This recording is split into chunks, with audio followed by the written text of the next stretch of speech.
এবার মহাকাশ যুদ্ধে নতুন মোড়, যুক্তরাষ্ট্রের মাথা ঘুরিয়ে দিল চীন। আরো বিস্তারিত জানিয়ে দিব। এদিকে ইরানের সঙ্গে যুক্তরাষ্ট্রের ভয়াবহ যুদ্ধের আশঙ্কা বাড়ছে, দাবি রিপোর্টে। এবার কাতারে মোবাইল মিসাইল লঞ্চার মোতায়েন করলো যুক্তরাষ্ট্র। এদিকে গাজায় ইসরায়েলি হামলায় নিহত অন্তত 7 জন। আরো জানিয়ে দিব। এবার ইরান ইস্যুতে ট্রাম্পের করা হুমকির মধ্যেই ওয়াশিংটনের নেতানিয়াহু। এদিকে জিহাদি দমনে নাইজেরিয়ায় 200 সেনা মোতায়েন করছে যুক্তরাষ্ট্র। এবার গাজায় 8,000 সেনা পাঠানোর প্রস্তুতি নিচ্ছে ইন্দোনেশিয়া। এবং সর্বশেষে জানিয়ে দিব। এদিকে ইসরায়েলের ফাঁদে পা দিলে যুক্তরাষ্ট্রের বিপদ, ইরানের হুঁশিয়ারি। শুনছিলেন সংবাদ শিরোনাম, এখন বিস্তারিত। তবে তার আগে অনুরোধ থাকবে, এই ভিডিওতে একটি লাইক দিন এবং কমেন্টস করে জানিয়ে দিন আপনি কোন জেলা থেকে বা কোথায় থেকে আমাদের সাথে যুক্ত রয়েছেন। এবং সংবাদের সর্বশেষ গুরুত্বপূর্ণ আপডেট পেতে চ্যানেলটি সাবস্ক্রাইব করে আমাদের সঙ্গে থাকুন। এবার মহাকাশ যুদ্ধে নতুন মোড়, যুক্তরাষ্ট্রের মাথা ঘুরিয়ে দিল চীন। মহাকাশ যুদ্ধের ময়দানে নিজেদের অবস্থান আরো সুসংহত করতে এবং মার্কিন আধিপত্যকে চ্যালেঞ্জ জানাতে চীন এবার নিয়ে এসেছে স্টারলিং কিলার খ্যাত এক বিধ্বংসী মাইক্রোওয়েভ অস্ত্র। সম্প্রতি দেশটির গবেষকরা TPG-1000 CS নামক একটি অত্যাধুনিক হাই পাওয়ার মাইক্রোওয়েভ সিস্টেমের সফল উদ্ভাবন করেছেন। এই প্রযুক্তিটি মূলত মহাকাশে থাকা নিম্ন কক্ষপথের কৃত্রিম উপগ্রহ, বিশেষ করে ইলন মাস্কের স্পেস এক্স পরিচালিত স্টারলিংক স্যাটেলাইট কনস্টেলেশনকে লক্ষ্যবস্তু করার জন্য তৈরি করা হয়েছে। চীনের দাবি অনুযায়ী এটি বিশ্বের প্রথম কম্প্যাক্ট ড্রাইভার সমৃদ্ধ অস্ত্র। এটি দীর্ঘ সময় ধরে উচ্চমাত্রার শক্তি নির্গত করতে সক্ষম। সাউথ চায়না মর্নিং পোস্টের এক প্রতিবেদনে জানানো হয়েছে, উত্তর পশ্চিম পারমাণবিক প্রযুক্তি ইনস্টিটিউটের বিজ্ঞানীরা এমন একটি ছোট ড্রাইভার তৈরি করেছেন যা টানা 60 সেকেন্ড ধরে 20 গিগাওয়াট পর্যন্ত শক্তি উৎপাদন করতে পারে। 5 টন ওজন এবং 4 মিটার দীর্ঘ এই যন্ত্রটি সহজেই ট্রাক, জাহাজ বা বিমানে বহন করা সম্ভব। গবেষক দলটির নেতৃত্বে থাকা ওয়াং গ্যাং জানিয়েছেন, তাদের এই নতুন সিস্টেমটি একটি সেশনে প্রায় 3000 উচ্চ শক্তির তরঙ্গ পাঠাতে সক্ষম। ইতোমধ্যে 2 লাখ বারের বেশি পরীক্ষা চালিয়ে এর স্থিতিশীলতা নিশ্চিত করা হয়েছে। এটা আগের যে কোনো মডেলের তুলনায় অনেক বেশি উন্নত। এদিকে ইরানের সঙ্গে যুক্তরাষ্ট্রের ভয়াবহ যুদ্ধের আশঙ্কা বাড়ছে। ইরানের সঙ্গে সমঝোতা না হলে খুব কঠিন কিছু করার হুমকি দিয়েছেন যুক্তরাষ্ট্রের প্রেসিডেন্ট ডোনাল্ড ট্রাম্প। তার এই বক্তব্যে মধ্যপ্রাচ্যে নতুন করে উত্তেজনা ছড়িয়ে পড়েছে, যুদ্ধের আশঙ্কাও বাড়ছে বলে মনে করছেন বিশ্লেষকরা। ইসরায়েলের একটি টেলিভিশন চ্যানেলকে দেওয়া সাক্ষাৎকারে ট্রাম্প বলেন, ইরান যদি যুক্তরাষ্ট্রের শর্ত না মানে তাহলে সামরিক পদক্ষেপ নেওয়া হতে পারে। তার ভাষায়, হয় চুক্তি হবে, না হলে কঠোর সিদ্ধান্ত আসবে। এই পরিস্থিতিতে ইরানের শীর্ষ নিরাপত্তা কর্মকর্তা আলী লারিজানি ওমানের সুলতানের সঙ্গে বৈঠক করেছেন। সেখানে সাম্প্রতিক যুক্তরাষ্ট্র ইরান আলোচনার বিষয়গুলো নিয়ে গুরুত্বপূর্ণ আলাপ হয়। গত কয়েক সপ্তাহে মধ্যপ্রাচ্যে মার্কিন সামরিক উপস্থিতি অনেক বেড়েছে। ভারত মহাসাগরে পাঠানো হয়েছে বিশাল যুদ্ধবহর, এর মধ্যে রয়েছে বিমানবাহী রণতরী USS আব্রাহাম লিঙ্কন। মার্কিন গণমাধ্যমের খবরে বলা হয়েছে, প্রয়োজনে আরো একটি যুদ্ধজাহাজ পাঠানোর কথাও ভাবছে ওয়াশিংটন। এবার কাতারে মোবাইল মিসাইল লঞ্চার মোতায়েন করল যুক্তরাষ্ট্র। মধ্যপ্রাচ্যে ইরানের সঙ্গে চলমান তীব্র উত্তেজনা ও ক্রমবর্ধমান নিরাপত্তার উদ্বেগের মধ্যে বন্ধু প্রতিম দেশ কাতারে শক্তিশালী মোবাইল মিসাইল লঞ্চার মোতায়েন করেছে যুক্তরাষ্ট্র। বুধবার মার্কিন প্রতিরক্ষা মন্ত্রণালয়ের সদর দপ্তর পেন্টাগনের উদ্ধৃতি দিয়ে আন্তর্জাতিক বার্তা সংস্থা রয়টার্স এই চাঞ্চল্যকর তথ্য নিশ্চিত করেছে। মূলত মধ্যপ্রাচ্যে নিজেদের কৌশলগত অবস্থান শক্তিশালী করতে এবং সম্ভাব্য যে কোনো ইরানি হামলা মোকাবেলায় ওয়াশিংটন এই সতর্কতামূলক পদক্ষেপ নিয়েছে। গত 2025 সালের জুন মাসে দুই দেশের মধ্যে চলা সংঘাতের সময় ইরানের ছোড়া ক্ষেপণাস্ত্রের আঘাতে কাতারের মার্কিন ঘাঁটির ব্যাপক ক্ষয়ক্ষতি হয়েছিল, যা বর্তমানে এই নতুন সামরিক বিন্যাসের অন্যতম প্রধান কারণ বলে মনে করা হচ্ছে। যুক্তরাষ্ট্রের মধ্যপ্রাচ্যের 8টি দেশে ইরাক, জর্ডান, কুয়েত, সৌদি আরব, কাতার, বাহরাইন, সংযুক্ত আরব আমিরাতে, ওমান এবং তুরস্কে সেনা ঘাঁটি থাকলেও কাতারের আল উদেইদ ঘাঁটিটি আয়তন ও গুরুত্বর দিক দিয়ে সবচেয়ে বড়। পেন্টাগন এই সর্ববৃহৎ ঘাঁটিটিকেই মোবাইল মিসাইল লঞ্চার মোতায়েনের জন্য বেছে নিয়েছে। এদিকে গাজায় ইসরায়েলি হামলায় নিহত অন্তত 7 জন। যুদ্ধবিরতি চুক্তি লঙ্ঘন করে ফিলিস্তিনের গাজা উপত্যকায় ফের হামলা চালিয়েছে ইসরায়েল। হামলায় অন্তত 7 জন নিহত হয়েছে।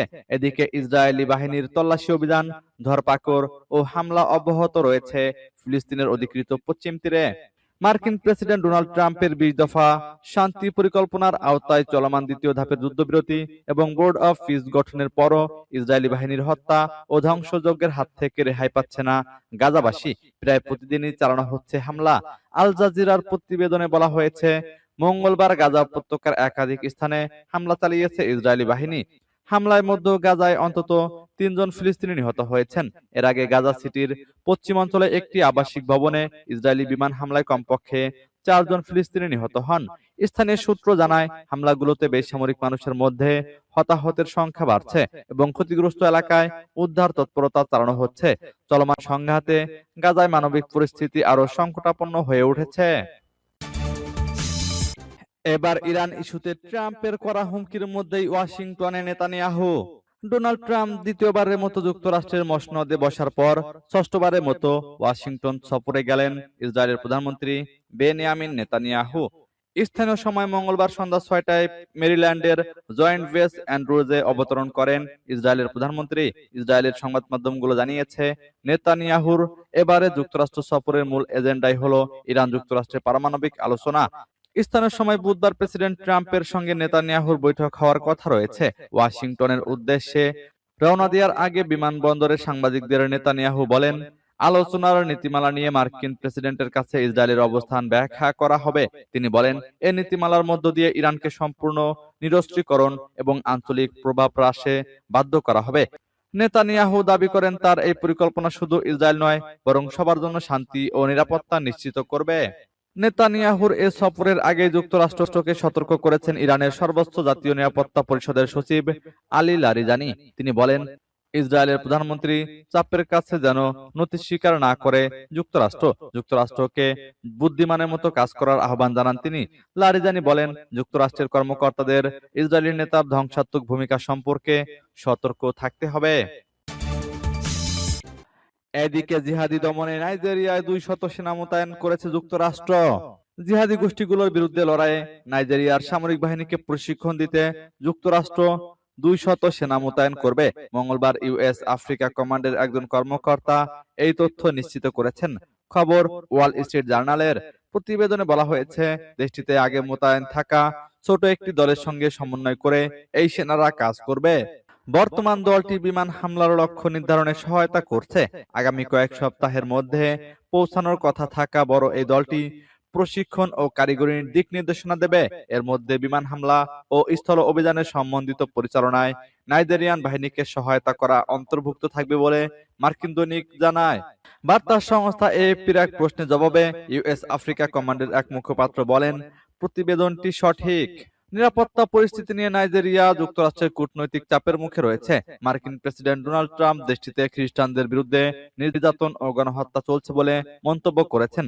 খ্রিস্টানদের লক্ষ্যবস্তু করে হামলার ঘটনা রয়েছে এবং মুসলিমরাও এই সহিংসতায় নিহত হচ্ছেন। ট্রাম্পের জ্যেষ্ঠ উপদেষ্টা মাসাদ বুলোস গত বছর বলেন, বোকো হারাম ও ইসলামিক স্টেট খ্রিস্টানদের চেয়ে বেশি মুসলিমকে হত্যা করছে। আবুজা খ্রিস্টান নির্যাতনের অভিযোগ প্রত্যাখ্যান করেছে।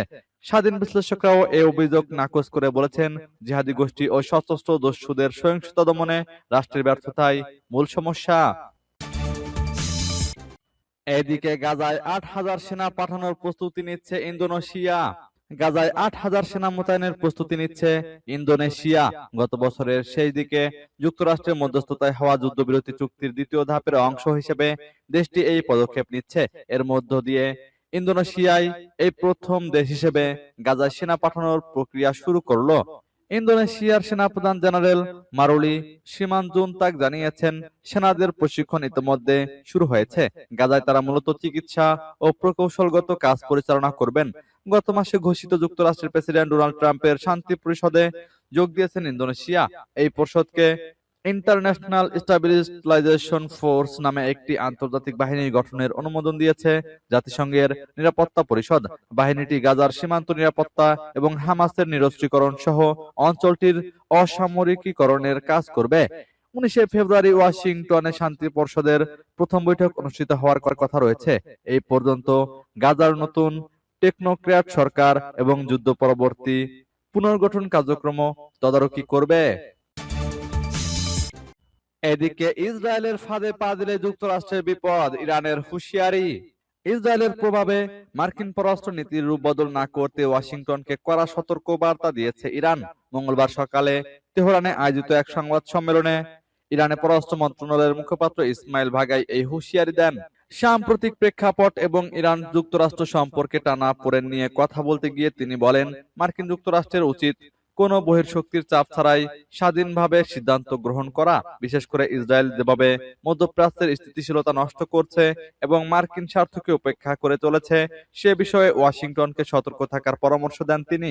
বাগাই স্পষ্টভাবে বলেন, মধ্যপ্রাচ্যে গত ৮ দশক ধরে যাবতীয় অস্থিরতার মূল উৎস হচ্ছে ইসরায়েল এবং তারা উদ্দেশ্যপ্রণীতভাবে ইরানের পরমাণু কর্মসূচি নিয়ে বিশ্বজুড়ে আতঙ্ক ছড়াচ্ছে। পরমাণু চুক্তি নিয়ে চলমান আলোচনা প্রসঙ্গে মুখপাত্র বলেন, অতীতের তিক্ত অভিজ্ঞতার কারণেই ইরান বর্তমানে সতর্ক অবস্থান নিয়েছে।